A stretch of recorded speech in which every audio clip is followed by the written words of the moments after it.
Bienvenidos a Todavía es Temprano. Hasta las 5 de la tarde vamos a estar acompañándolos a ustedes con un poco de información y cosas que van a ir ocurriendo aquí en el programa. Entre otras cosas, lo que ocurre todos los días es que está con nosotros la señora Mariana Garrola.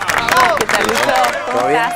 Muy bien. Todo en orden por ahora. Está también en el día de hoy el señor José Natanzón. ¿Qué tal? ¿Cómo vamos? ¿Cómo va, Natanzón? Bien, muy bien. Ahora vamos a hablar un poco sobre la llegada del Papa, que recién veíamos en el flash de Visión 7, pero vamos a arrancar con los títulos más importantes para nosotros en el día de hoy.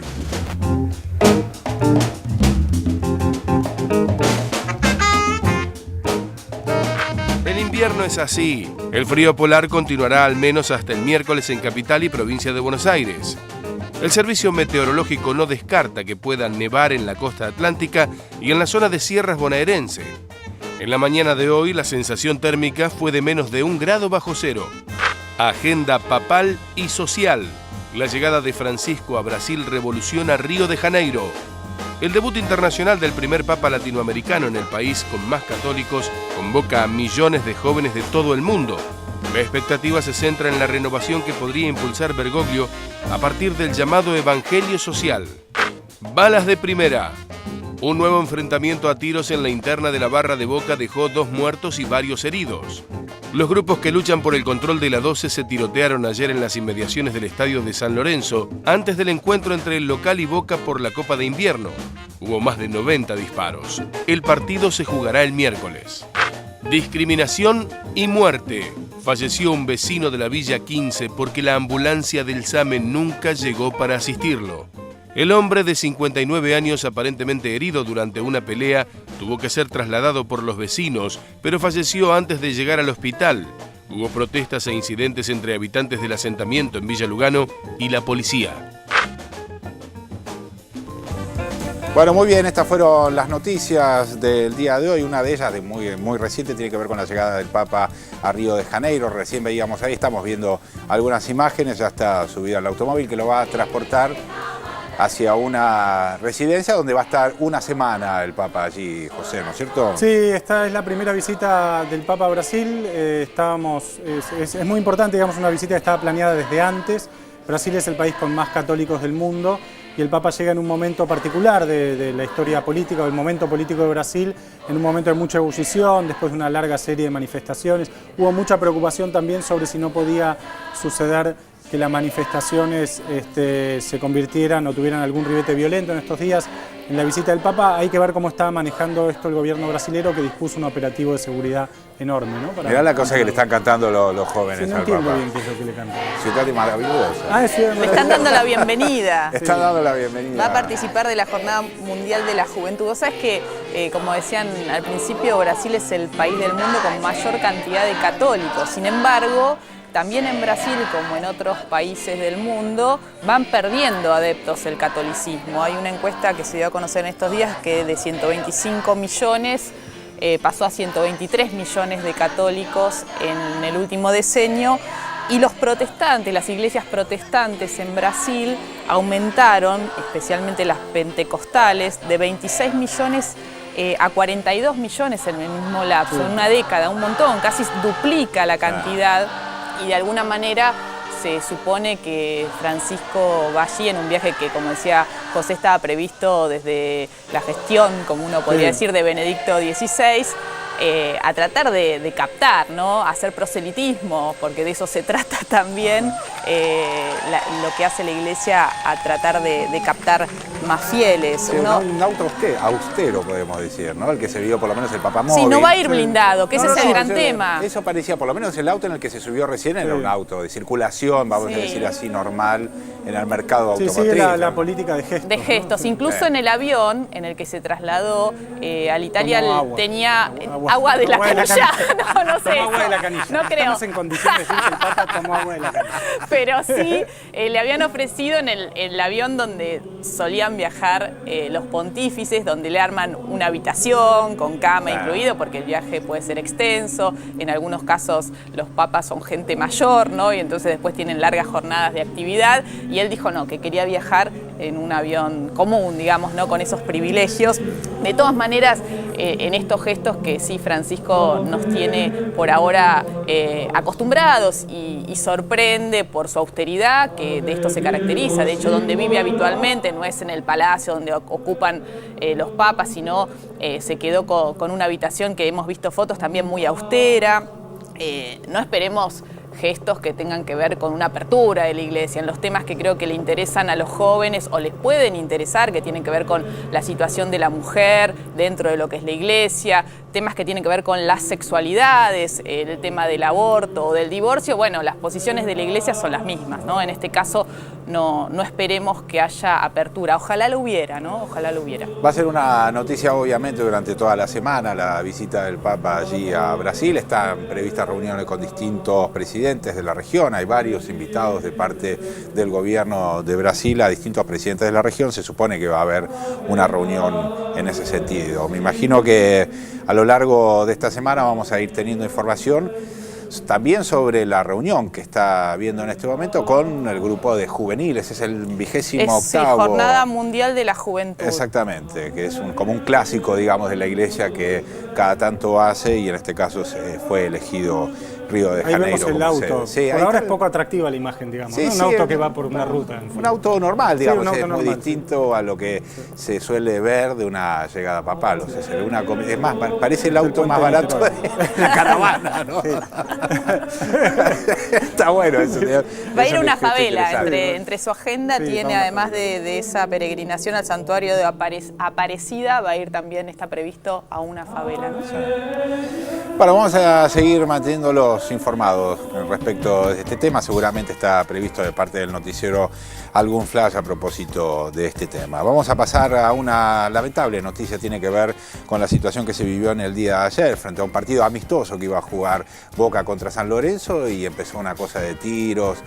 Finalmente fallecieron 2 personas producto de este tiroteo. Hay una declaración de uno de los directores del hospital, Santoyani, el director del hospital Santoyani, que era uno de los responsables, una de las personas que estaba allí en el momento en el que llegaban heridos o muertos. Y la verdad es que la escena es escalofriante porque los tiraban. A mí me impactó los dejaban en también. Vehículos.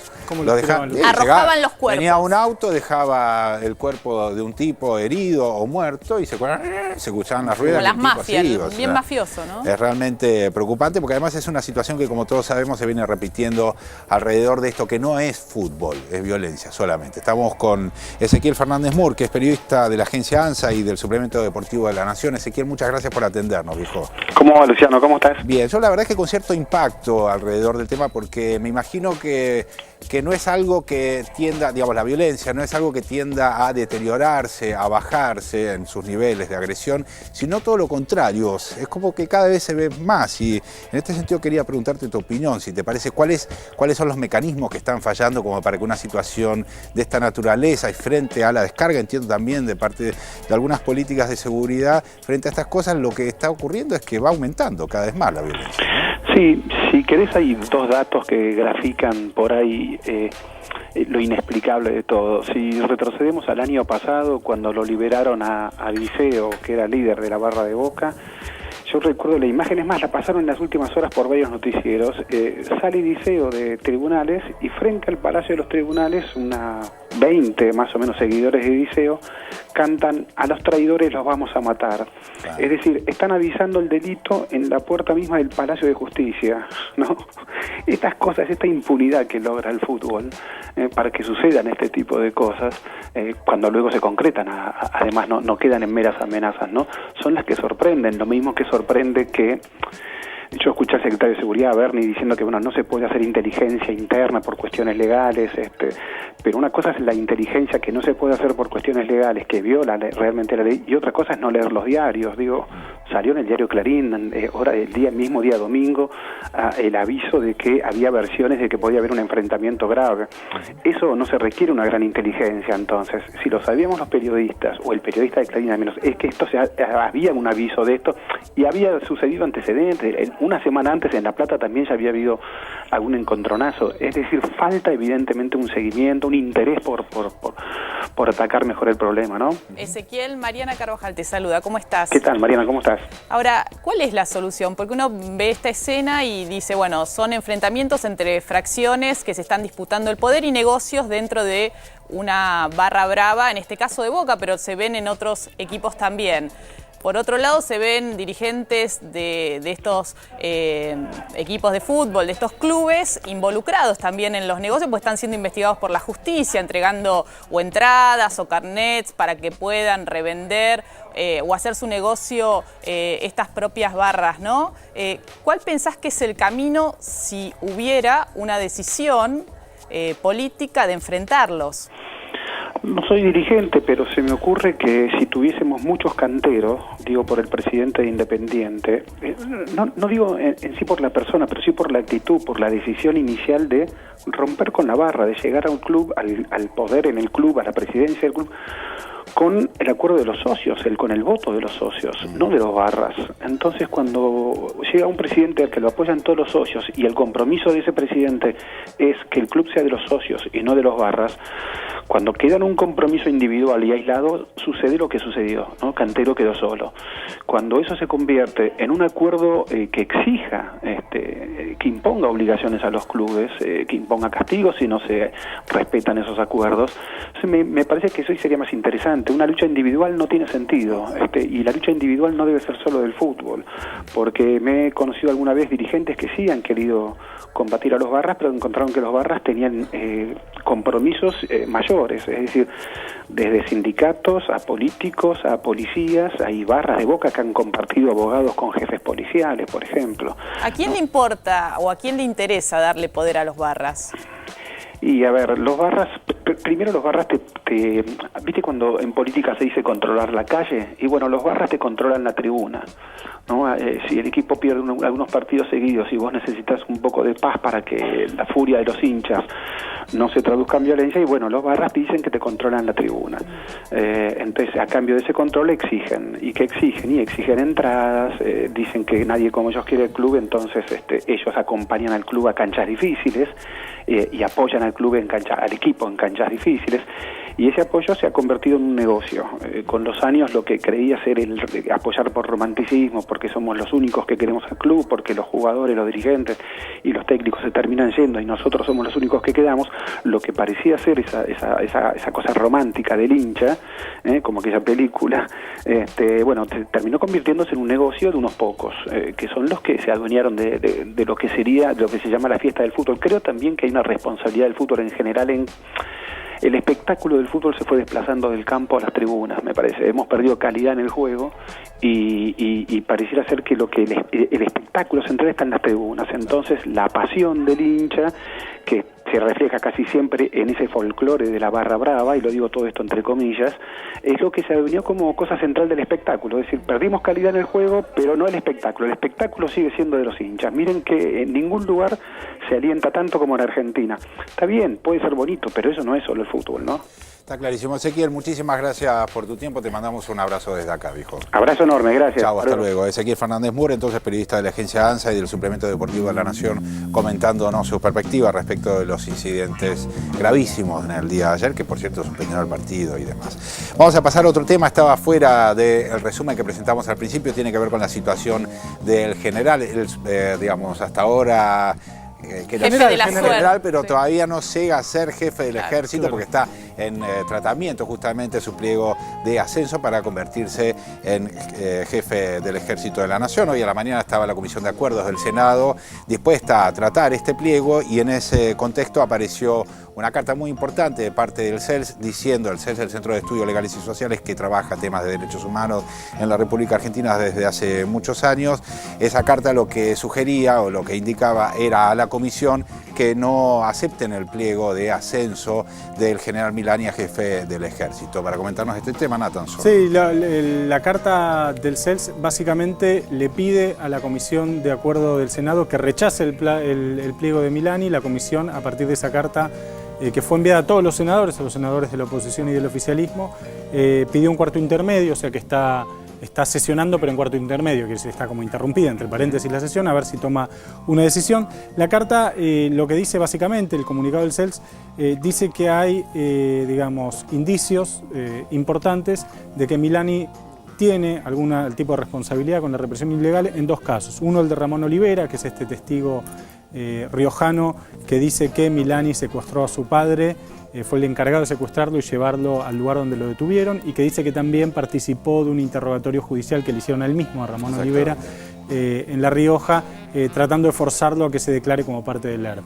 Este testimonio es un testimonio que está desde el 84, digamos, un testimonio que fue recogido por la Comisión de la Verdad de La Rioja en el 84. Era un testimonio que estaba fuera de algunos archivos y que, según las autoridades del CELS, el CELS no lo tenía dentro de su archivo de documentación y que por eso no pudo aportarlo en los momentos oportunos, digamos, ¿no? Pero esta persona declaró, ¿cómo se perdón? Olivera declaró la semana pasada ante el juez Piedrabuena, que es la declaración que se tomó, entiendo yo, el CELS para estudiar y después formular la postura que efectivamente se conoció hoy a la mañana, ¿no? Exactamente. Ramón Olivera la semana pasada ratificó lo que había dicho en el 84, esta vez nuevamente ante sede judicial, acompañado por una madre de Plaza de Mayo de La Rioja, la única que entiendo que está viva de La Rioja, un secretario de Derechos Humanos de la CTA de Yasky, o sea, por un grupo ahí de gente.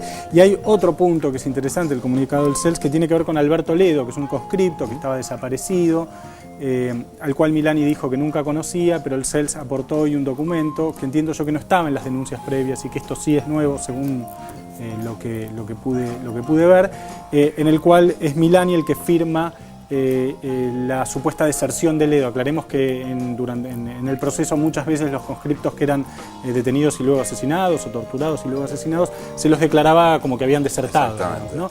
Ledo efectivamente fue asesinado, está desaparecido, digamos, su familia todavía lo está buscando, y Milani, que dijo que no lo conocía, fue el que firmó el acta en la cual se declaraba la deserción.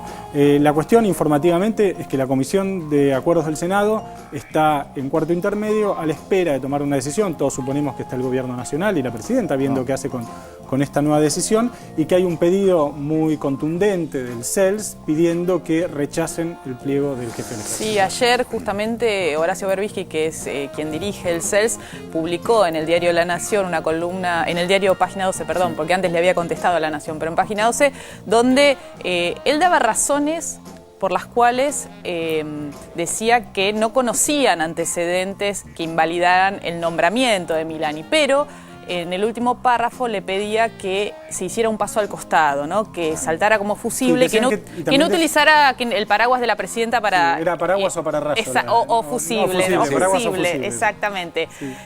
Y horas después, es decir, en el día de hoy, directamente el CELS impugna ese nombramiento, como bien decías vos, José, con el conocimiento de que hay causas judiciales que están investigando la posible participación de Milani en causas sobre delitos de lesa humanidad, ¿no? Veremos qué es lo que pasa alrededor de este tema. Mañana a las 9 de la mañana está convocada nuevamente la Comisión de Acuerdos y van a seguir tratando este tema. Yo creo que tiene... Sí, Milani en las últimas horas dio un montón de entrevistas, desde el viernes que está dando entrevistas en los diarios. A Tuni Coleman claro, donde él rechaza todas las acusaciones, diciendo que él, bueno, en Tucumán construía, pintaba escuelas y abría caminos, que por el cargo que tenía en ese momento no tenía responsabilidades, que a Ledo no lo conocía, no fue su asistente, este soldado. Bueno, de alguna forma él planteó su posición negando las acusaciones. Está clarísimo. Además hizo la presentación en la justicia tucumana. Se presentó espontáneamente. Claro, espontáneamente también en La Rioja. Bueno, fresco, está fresca la República Argentina.